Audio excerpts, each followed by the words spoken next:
नमस्कार.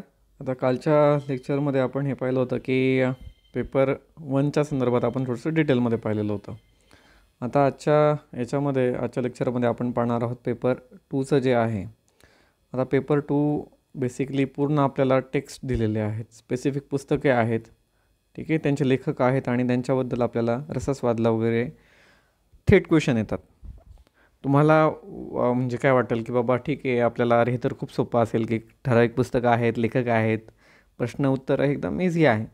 पण ह्या पुस्तकांमध्ये किंवा या सगळ्या सिलेबसमध्ये तुम्हाला खूप डिटेलमध्ये अभ्यास करावा लागेल. तुम्हाला त्याच्यामधले समजा लाईन एखादी ओळ दिली जाईल, त्याच्याबद्दलचा रसस्वाद विचारला जातो. तेव्हा अनेकदा आपल्याला कन्फ्युजन होतं की अरे हे कुठल्या याच्यामधलं आहे किंवा याचा संदर्भ कुठला आहे. यासाठी यांचं सखोल वाचन तुम्हाला पाहिजेच. ठीक आहे, सखोल वाचन.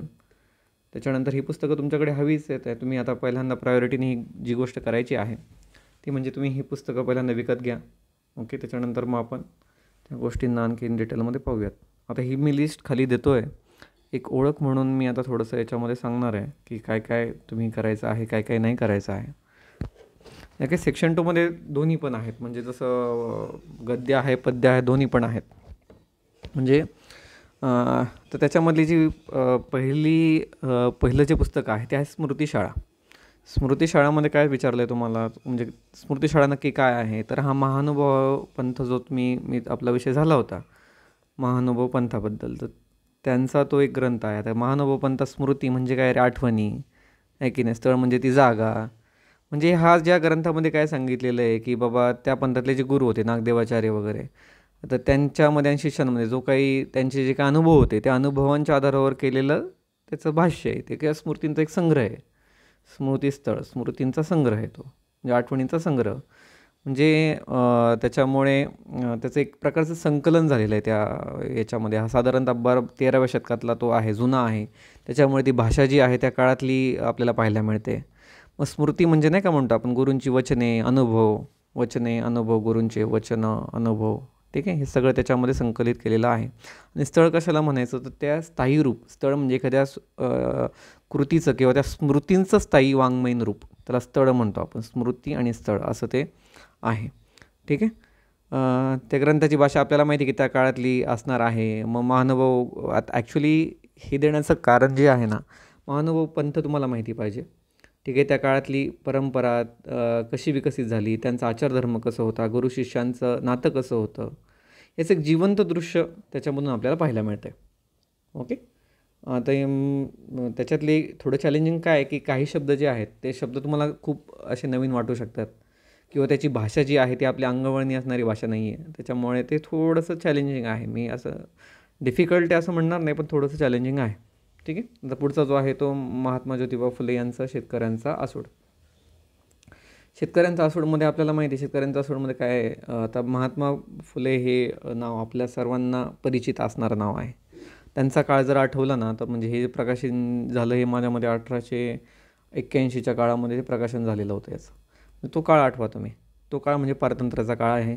दुसरी गोष्ट काय की बऱ्याचशा अंशी शेतकरी हे अनेक जमीनदारांना, त्या काळातल्या ब्राह्मणशाहीला, त्या काळातल्या सो कॉल्ड अन्यायकारक व्यवस्थेला ते एकदम विटलेले आहेत. मग अशा वेळेस त्या व्यवस्थेविरुद्धचा आवाज उठवण्याचं काम आणि ते शोषण कशा पद्धतीने होतं हे सांगण्याचं काम ज्या पुस्तकातून महात्मा ज्योतिबा फुले यांनी केलं, ते पुस्तक म्हणजे शेतकऱ्यांचा आसूड. ते देखील आपल्याला अभ्यासक्रमासाठी आहे, ठीक आहे.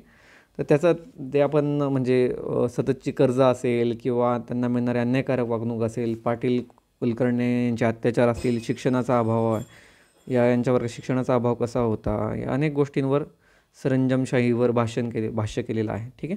ते आपण पुढे पाहणार. स्वयं सत्यधर्म देखील आपल्याला आहे.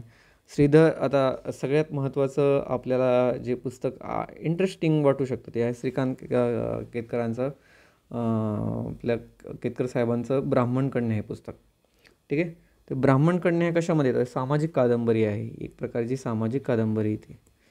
म्हणजे याची स्टोरी जी आहे ना ती खूप अशी इंटरेस्टिंग स्टोरी आहे की बाबा सो कॉल्ड स्वतःला म्हणून घेणारा समाजसुधारकाच्या घरात जेव्हा पुरोगामी डिसिजन घेण्याच्या गोष्टी येतात, पुरोगामी काय म्हणतात निर्णय घेण्याच्या जेव्हा वेळ येते, त्यावेळेस तो कसा वागतो.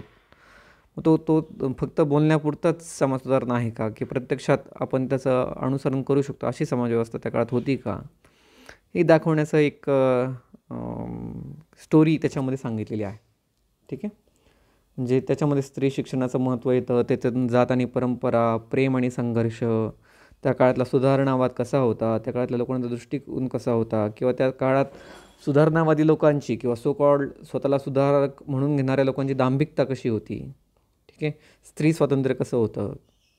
पण याचं एक तुम्हाला हे सांगतो की कादंबरीचे वैशिष्ट्य असं आहे की सरळ सोपी भाषा आहे, वास्तववादी चित्रण आहे, म्हणजे ज्या काळात वास्तववादी चित्रण याच्यामध्ये पाहायला मिळतं आहे, सामाजिक बदलावर थेट भाष्य केलेलं आहे, आणि स्त्री स्वातंत्र्य आणि समतावादी विचारसरणी यांची कथेला अनुसरून अशी व्यवस्थितपणे मांडणी केलेली आहे.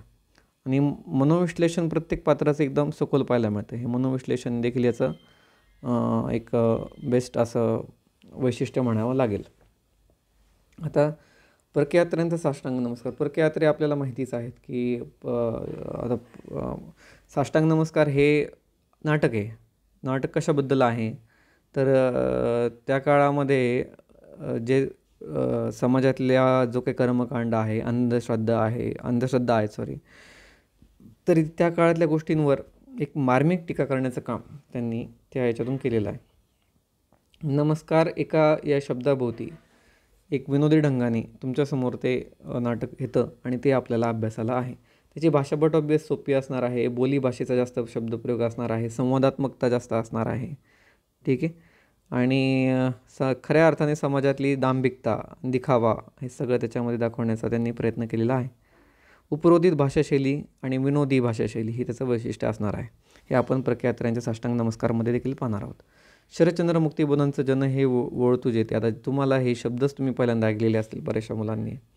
मग वळतू म्हणजे काय? वळतू म्हणजे संतुष्ट होणे, सॅटिस्फॅक्शन, संतुष्ट होण्याला वळतू म्हणतात.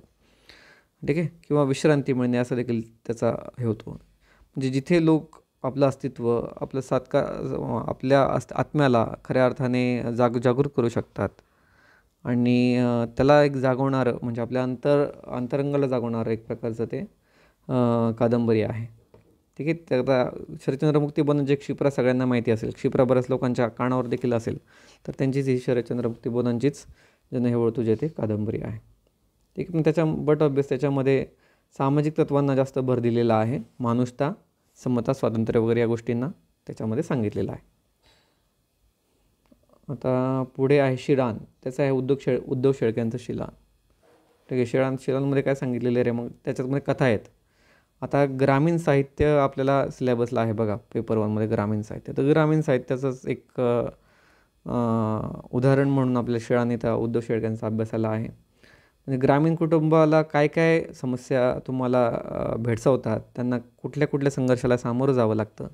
दारिद्र्य असेल, शेतकऱ्याच्या जमिनीचा प्रश्न असेल, कर्जव्यवस्था असेल, स्त्री पुरुषांचं नातं कसं होतं, रूढी परंपरांचा तुमच्या सामाजिक जीवनावर, वैयक्तिक जीवनावर काय प्रभाव पडत होता, या सगळ्या छोट्या मोठ्या कथांमधून उद्धव शेळक्यांचं ते शिळान कथांमधून आपल्याला पुढं पाहायला मिळतं. ठीक आहे. शीळ म्हणजे काय रे, आपण म्हणतो जाड, कठीण आहे की नाही, अवघड. मग त्या आयुष्याला त्या एका शिळेसारखं पाहिलेलं आहे, आणि त्याला खऱ्या अर्थाने वास्तववादी त्याचं चित्रण आपल्याला त्या याच्यातून पाहायला मिळतं. ग्रामीण जीवनाचं सगळं आहे, भाष्य केलेलं आहे सगळं आपल्याला. आपण जेव्हा ते डिटेलमध्ये पाहणार आहोत, तर शिळेसारखं कठीण आयुष्य असं ते शिळांना म्हटलं जातं. आता जेव्हा मी जात चोरली तरी बाबूराव बागुल हे दलित साहित्य आपल्याला जे आहे त्याच्यामधलं एक पुस्तक आपल्याला अभ्यासायला आहे. म्हणजे अतिशय याच्यातलं जर कथा तुम्ही जर वाचाल ना, तर आपल्याला असं वाटतं की यार हे चित्रच तुमच्या डोळ्यासमोर उभं राहतं, आणि ते हृदयद्रावक आहे, अतिशय हृदयद्रावक आहे. म्हणजे तो प्रसंग जर तुम्ही वाचतो, ज्यावेळेस प्रसंग त्याच्यातले वाचतो आपण, त्यावेळेस तो आपल्याला ते चटकं लावून जातं कुठेतरी हृदयाला. का? कारण त्या काळात त्या समाजाला मिळणारा जो वागणूक होती, तिरस्कार होता, त्यांच्याबद्दल जी अपमानक त्यांना कृती सहन करावी लागत होती, त्यांच्याविरुद्ध जी व्यवस्था काम करत होती ती विचित्र होती, ती क्रूर होती. तर त्याच्यावर देखील परखड मत हे त्यांनी हे केलेलं आहे. म्हणजे ते शीर्षकच इतकं मनाला भावून जातं ना, जेव्हा मी जात चोरली होती, तर त्या शीर्षकावरून आपल्याला त्या विकृतपणा, त्या समाजामधला असणारा विकृती आपल्याला पाहायला मिळते. आता पुढचं पुस्तक आहे गौरी देशपांड्यांचं एक एक पान गळावं आहे. गौरी देशपांडे खूप नावाजलेलं व्यक्तिमत्व आपल्याला सर्वांना परिचित आहे किंवा त्यांचं नाव आपण बऱ्याच वेळा ऐकलेलं आहे. तर स्त्री जीवनाबद्दलचं भाष्य स्वतःच्या जीवनाला अनुसरून त्यांनी याच्यामध्ये केलेलं आहे. ओके. एक एक पान गळावाया हा देखील कथासंग्रहच आहे. अनेक कथांचा एक संग्रह आहे. त्याच्यामध्ये मानवी, सामाजिक नातेसंबंध यांच्यामध्ये परस्पर नातेसंबंधांमध्ये कुठले कुठले धागेदोरे आपल्याला पाहायला मिळतात, तर ते त्याच्यामध्ये सांगितलेलं आहे. आठवणींचे पक्षी हे प्रे सोनका अंबाड्यांचं आत्मचरित्र आहे. यांचंच आत्मचरित्र आहे आठवणींचे पक्षी. आणि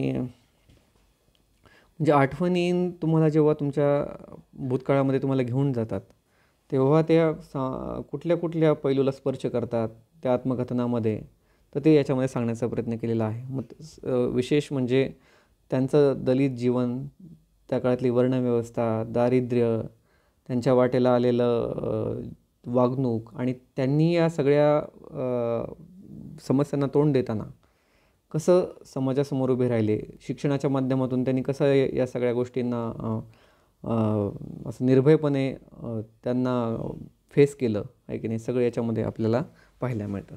आता हे सगळं जे होतं हे सगळं तुम्हाला गद्यामध्ये येतं. आता पद्य जे आहे ते आपण पुढच्या लेक्चरमध्ये पाहणार आहोत.